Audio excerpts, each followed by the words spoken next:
Olá pessoal, espero que vocês estejam bem e com saúde. Vamos a uma breve reflexão sobre a importância da arqueologia para o estudo da Bíblia, tendo em vista a contribuição dessa ciência na compreensão e interpretação de locuções, textos e contextos bíblicos. O Estado de Israel divulgou recentemente um achado arqueológico que, segundo especialistas da Autoridade de Antiguidade de Israel, é uma das maiores descobertas da atualidade. Trata-se dos achados no sítio de Arnoná, nos arrabaldes de Jerusalém, localizado cerca de 3 quilômetros da Cidade Velha, que remonta à Idade do Ferro em Judá, da época do primeiro templo, provavelmente dos tempos dos reis judaítas Ezequias e Manassés, cerca do século VIII a meados do século VII a.C. A descoberta trouxe à tona uma das maiores coleções de impressões de selos do Reino de Judá, depositadas em um enorme complexo arquitetônico para a época, destinado à coleta e armazenamento de impostos públicos. Mais de 120 alças de jarras com impressões de selos em escritas hebraicas antigas foram encontradas no local, indicando claramente o uso da edificação para fins econômicos e financeiros da monarquia tardia do Sul. Entre as inscrições apostas nas peças cerâmicas, prevalece uma locução composta pelas letras hebraicas Lamed, Mem, Lamed e Kaf, ou seja, Lameler, que traduzindo quer dizer pertencente ao rei, uma forma de marcar que os alimentos armazenados nos jarros eram dízimos ao governante da Judéia. Esse tesouro de impressões de selos, Lameler, se soma aos mais de 2.000 selos semelhantes anteriormente descobertos em escavações e permite repensar os sistemas administrativos e de cobrança de impostos do Reino de Judá. Para o estudioso bíblico, além do aspecto histórico, também é possível explorá-lo para aprimoramento da compreensão e interpretação bíblica. Foram catalogadas até agora cerca de 2 dúzias de diferentes tipos de impressão lameller, embora todas sejam tipicamente marcadas com um disco solar flanqueado por 2, como no caso de Arnoná, ou 4 asas.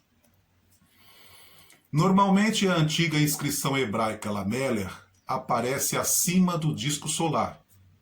No caso das impressões de Arnoná e de outros sítios arqueológicos, abaixo do disco solar está registrada uma das 4 cidades do Reino de Judá: Hebron, Zif, Socó e Mameshet.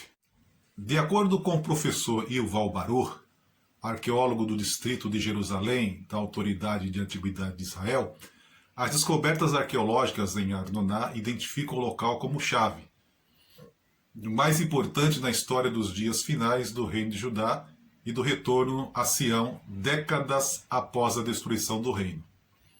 Esse sítio arqueológico se junta a uma série de outros locais importantes descobertos na área de Jerusalém, que estavam conectados ao sistema administrativo centralizado do Reino de Judá desde o seu auge até a sua destruição. Além do contexto geral, que revela a importância do aspecto administrativo e das inscrições que organizaram o Reino de Judá, é significativo ressaltar esse padrão epigráfico real judaíta, bem como sua recepção e inserção na literatura bíblica. Os dizeres do selo, compostos por 4 consoantes hebraicas, formam uma frase e podem ser desmembrados para facilitar a compreensão semântica e gramatical da locução. A primeira letra, o Lamed, assume o papel de uma preposição e se justapõe às 3 letras seguintes, Mem, Lamed e Kaf, que formam o substantivo Meler.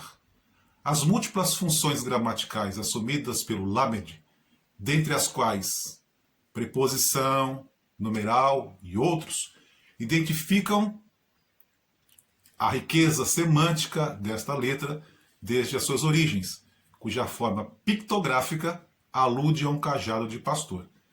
Originariamente, a pictografia do Lamed significava para, em direção a. O cajado era utilizado para puxar e colocar o rebanho em uma direção, remetendo simultaneamente à ideia de autoridade. Na literatura bíblica do pós-exílio, locuções análogas são encontradas e que, provavelmente, queiram produzir o mesmo sentido.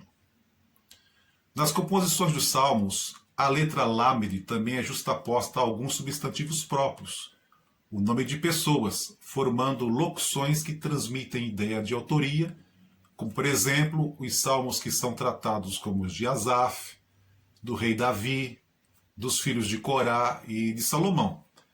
No cômputo do saltério hebreu, baseado na tradição dos judeus, os salmos estão associados a Davi, que, dos 150 salmos canônicos, colaborou na composição de 73 deles, sendo seguido por Asaf, um levita que provavelmente liderava os músicos do Templo de Jerusalém.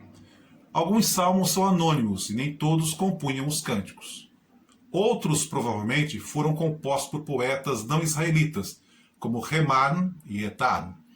Nesse sentido, diversos estudiosos do saltério hebreu entenderam que os personagens dos salmos que têm a letra Lamed prefixada aos seus nomes são os autores dos poemas e, nesses casos de locução, a letra hebraica é chamada de Lamed Octoralis, como definiu o gramático alemão Gesenius.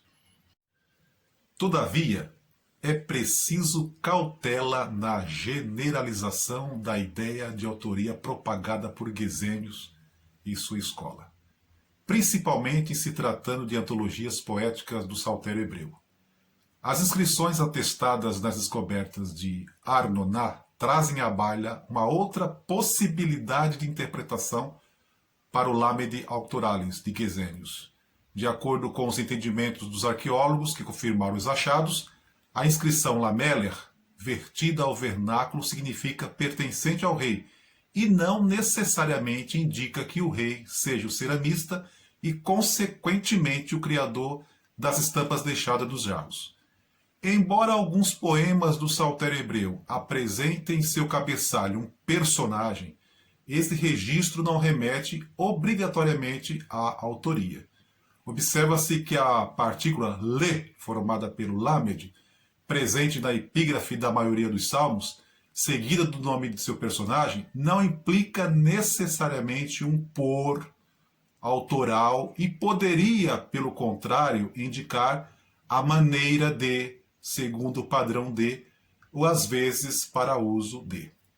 Nessa esteira, conforme Robert Alter, é possível que os salmos reúnam uma sociologia da composição, embora isso permaneça enigmático. Possivelmente uma guilda profissional de poetas salmistas associada ao culto do Templo de Jerusalém produziam diversos tipos de salmos. No entanto, é sabido que a composição dos salmos não se limitou a um pequeno círculo profissional em Jerusalém. Assim, surgem outras possibilidades de releitura para as locuções que aparentemente denotam autoria. No caso dos supostos autores salmistas, o contexto literário e a arqueologia como ciência auxiliar ajudam na consecução desse objetivo. Pessoal, por hora é só. Até o próximo vídeo, permitindo Deus. Um abraço a todos e a todas.